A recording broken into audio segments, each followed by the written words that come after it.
Hello, good morning everyone. So now continue our class 10. So in previous classes we will study about the light refraction and reflection. तो refraction में हमने generally क्या पढ़ा था इससे पहले ग्लास स्लैब के बारे में पढ़ा था, उसमें रिफ्रैक्शन किस तरह से होता है। बट वो चैप्टर आपका कंप्लीट हुआ, बट आपके सिलेबस में चैप्टर 11 के कुछ टॉपिक्स चैप्टर 10 में इन्वॉल्व करके दिया गया है। जो टॉपिक्स यहाँ पे हैं, first refraction of light through prism, ये टॉपिक्स आपको बुक में चैप्टर 11 में मिलेगा। क्लियर? तो यही चैप्टर हमने 11 इसको आइडेंटिफाई करके इसी से स्टडी कर लेते हैं। चैप्टर 11 के कुछ टॉपिक्स हैं जो आपके सिलेबस में चैप्टर 10 मतलब लाइट वाले पोर्शंस में उसको इंक्लूड कर दिए गए हैं। सो हमारा नेक्स्ट टॉपिक देखते हैं refractions of light through prism. So prism has two angular bases and three rectangular lateral surfaces. Prism generally आप लोग देखे होंगे। क्लियर? जो शेप होता है उस शेप में यहाँ पे देखिए 1 फेज, 2 फेज है, 3 फेज। 3 फेज होते हैं और यहाँ पे बेस होता है।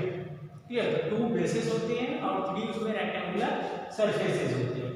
Clear? The angle between the 2 lateral faces are called the angle of prism. The angle of prism. यहाँ पे देखिए जो फेसेस है ये वाला ये कहा जाता है इसका एंगल ऑफ प्रिज्म। जहाँ पे दो फेज एक जगह पे क्या हो रहा है, मर्ज हो रहा है। चलिए देखते हैं। अब यदि कोई लाइट आती है, क्लियर, लाइट ये हो गया इंसिडेंट रे।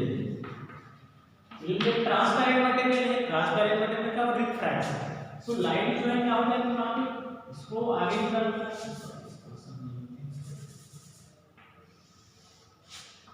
इंसिडेंट। अब ये लाइट क्या हो जाती है, यहां से बेंड हो जाएगी। क्या हो गया बेंड, नॉर्मल सरफेस ना होगा उससे बेंड। ए बी सी इस पोर्शन में हम मान लेते हैं ई, और ये वाला पोर्शन बना है एफ। क्लियर? अब इस पोर्शन से जाके फिर से far away from the prism, prism से फिर दूर रह जाती है। इसी बाहर निकलती दूर, ये कहलाएगा इमर्जेंट रे। ये हो गया फिर incident ray. Clear? That is the bend emergent रे। क्लियर? अब इसको हम सब मान लेते हैं पी क्यू और इसको मान लेंगे R S. P Q incident ray, R S emergent रे, मतलब इमर्ज होने के बाद रे। अब दोनों रे यदि आगे इसको हम बढ़ाते हैं इंसिडेंट और इमर्जेंट रे, जहां पे ये दोनों रेज जो एक जगह पे मिलती है यहाँ एक एंगल बनता है, ये कहा जाता है angle of deviation. Angle of deviation मतलब इसी एंगल पे जो डेविएटेड हो रही है, क्या हो रही है, उसी एंगल पे डेविएटेड हो रही है। ये पॉइंट का एंगल ऑफ डेविएशन का है, इसको डी से डिनोट किया गया है, डी से डिनोट किया। So incident ray, bend emergent, emergent और इंसिडेंट रे ये आगे जिस पार्ट में मिलती है वही डेविएशन है। जैसे अपना प्रिज्म में बहुत सारे कलर्स वो फॉर्मेशंस करते हैं, तो इसी पोर्शन से डेविएटेड होते हैं, फैलते हैं। क्लियर? ये था स्ट्रक्चर ऑफ प्रिज्म। इसमें 3 फेज था, एंगल ऑफ प्रिज्म का एंगल था, angle of prism, angle of deviations. तो इसके इमर्जेंट रे क्या हो जाते हैं यहाँ पे, बेंड हो रहे हैं। क्लियर? चलिए अब देखते हैं इसमें डेविएशंस किस तरह से होते हैं। So here next one is dispersion of white light by a glass plate. Generally आप लोगों ने आफ्टर रेनी सीजन्स में जनरली देखने को मिलता है, उसके बाद क्या बनता है, रेनबो बनते हैं, इंद्रधनुष दिखाई देता है जनरली। सो जो वाटर पार्टिकल्स होते हैं वो भी प्रिज्म जैसा बिहेव करते हैं, कलर को डिस्पर्स करते हैं। डिस्पर्स करना मतलब फैलाना, और उसमें कुछ उसके कंपोनेंट्स कलर क्या होते हैं, दिखाई देते हैं, अपीयर होने लगते हैं। तो ये प्रोसेस है dispersion. So the splitting, split मतलब बिखरना of white light into components colour that called dispersion of light. जब डिस्पर्सन ऑफ लाइट होता है तो वहां पे कलर्स के बैंड दिखाई देते हैं, सीरीज दिखाई देते हैं। ये सीरीज क्या कहलाती है, स्पेक्ट्रम्स। ठीक है? जैसे हम यदि प्रिज्म की बात करें, प्रिज्म की जनरली आपको दिखाई दे इस कंडीशन में, सपोज एक व्हाइट लाइट आता है, इस पोर्शन को क्या बोलते हैं, एंगल ऑफ डेविएशन बोलते हैं। एंगल ऑफ डेविएशन में जो व्हाइट लाइट या सनलाइट यदि आती है प्रिज्म को आप रखते हैं, तो ये उसको उसके कलर्स में 7 कलर में क्या कर देता है, डाइवर्ट कर देते हैं। 7 कलर में क्या करते हैं, उसको डाइवर्ट कर देते हैं। तो यहाँ पे बनता है वाइब्जियो, आर मतलब red, orange, yellow, green, blue, Indigo और वायलेट। ये 7 कलर का बैंड बनते हैं। ये जो प्रोसेस हो रहा है, process called dispersion of light, क्या बोलते हैं, डिस्पर्सन। और यहाँ जो कलर्स दिखाई दे रहे हैं, कलर के बैंड दिखाई दे रहे हैं, ये कहलाते हैं स्पेक्ट्रम। क्या बोलते हैं इसको, स्पेक्ट्रम। इसमें रेड कलर सबसे ऊपर होता है, वायलेट कलर सबसे नीचे होता है। कुछ कंडीशंस की वजह से, मतलब सिमिलैरिटीज की वजह से, जैसे ऑरेंज, रेड और येलो, ये तीनों में ज्यादा सिमिलैरिटीज है। उसी तरह से वायलेट, इंडिगो और ब्लू में सिमिलैरिटीज की वजह से आपको कुछ ही कलर दिखाई देते हैं। जब आप रेनबो को देखते हैं तो जनरली आपको 2 या 3 कलर ही क्लियर होते हैं। रीजन ये है कि कलर्स में क्या सिमिलैरिटीज की वजह से आपको रेड जो है येलो तक सिमिलर दिखाई देगा, उसी वायलेट जो ब्लू तक सिमिलर दिखाई देगा। तो ग्रीन, रेड और ब्लू, इस तरह से आपको 3 कलर ही क्लियर होते हैं। बट एक्चुअल में उसमें कलर जो होता है वो 7 कलर इंक्लूडेड होते हैं। सो व्हाइट लाइट को जब हम उसमें लाइट क्लियर कराते हैं, व्हाइट लाइट जब प्रिज्म से क्रॉस करता है तो उसको क्या करते हैं, डिस्पर्स करता है। इस लाइट के 7 कलर पहले से इंक्लूड होते हैं, बट उसको डिस्पर्स कर देता है, स्प्लिट कर देता है। तो ये प्रोसेस कहलाता है डिस्पर्सन ऑफ लाइट। और उसमें जो स्पेक्ट्रम बनते हैं कलर के, वो कहलाते हैं, जो बैंड बनते हैं कलरफुल बैंड, वो कहलाते हैं स्पेक्ट्रम। क्लियर? चलिए आगे इसका फिनोमेना देखते हैं। सो इस तरह से देखते हैं कि व्हाइट लाइट किसमें डिस्पर्स होता है, 7 कलर में डिस्पर्स होते हैं, जनरली 7 कलर इंक्लूडेड होते हैं वहां पे। सो इसमें हम कुछ टर्म्स इससे रिलेटेड बात कर लेते हैं। तो सबसे अपर में होता है, इसको वाइब्जियो से आप याद कर सकते हैं। सीरीज देखिए वाइब्जियो, इसके थ्रू आप इसको याद कर सकते हैं, जिसमें रेड कलर ऊपर में होता है, वायलेट कलर सबसे नीचे होता है।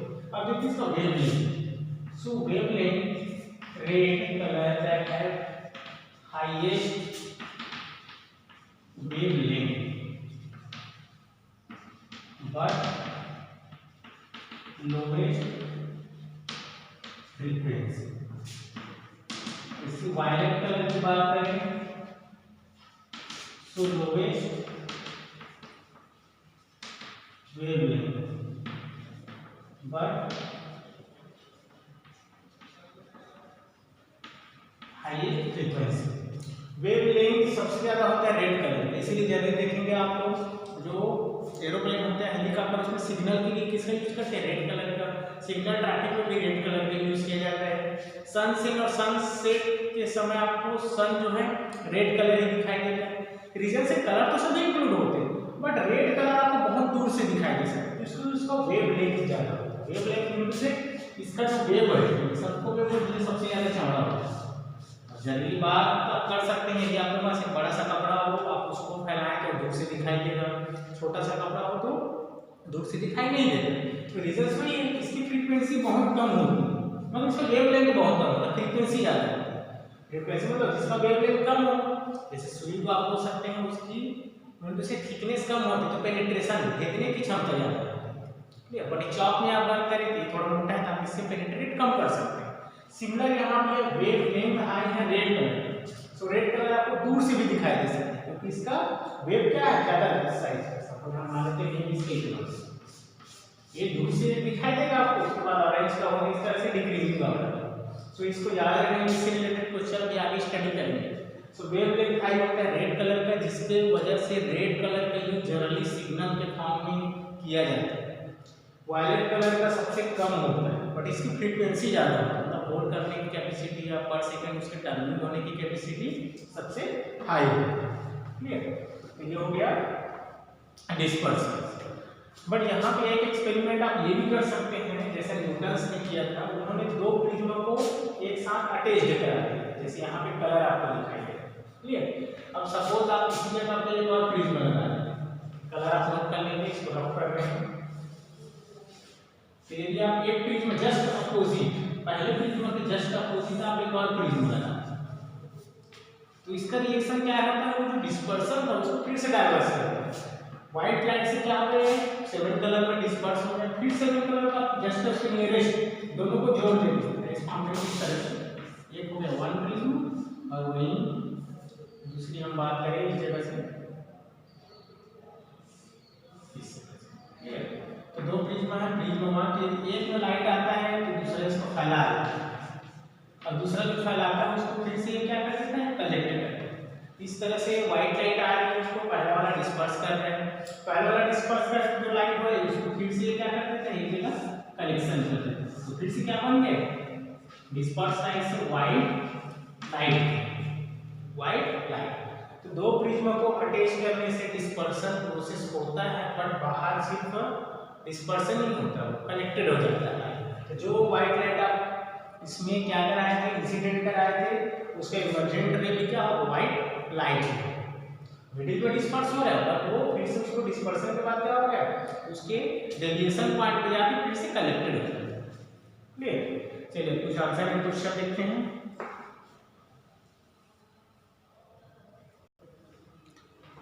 So here you have the question, why does the sun appear reddish early in the morning? अभी आपको रिपीट करा रहे थे हम कि जब अर्ली मॉर्निंग सन क्या होता है, साइन होता है, तो आपको जनरली रेड कलर ही दिखाई देगा। रीजंस है जब हम अपीयर करते हैं हमको दिखाई देता है, इसमें क्या होता है, 7 कलर इंक्लूडेड होते हैं। क्लियर?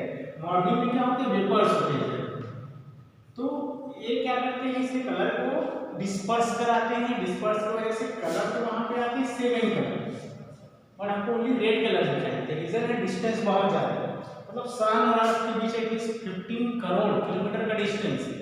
अब उस डिस्टेंस में भी आपको तो क्या चीज दिखाई देगा, जिसका वेवलेंथ ज्यादा है, जनरली सबसे ज्यादा वेवलेंथ किसका होता है, रेड कलर, इसलिए हमको रेड कलर दिखाई देता है। उसमें इंसिडेंट तो सभी होते हैं, सभी कलर इंसिडेंट होते हैं, बट हमको जनरली रेड कलर क्या होता है, इंडिया होता है उस तरह से।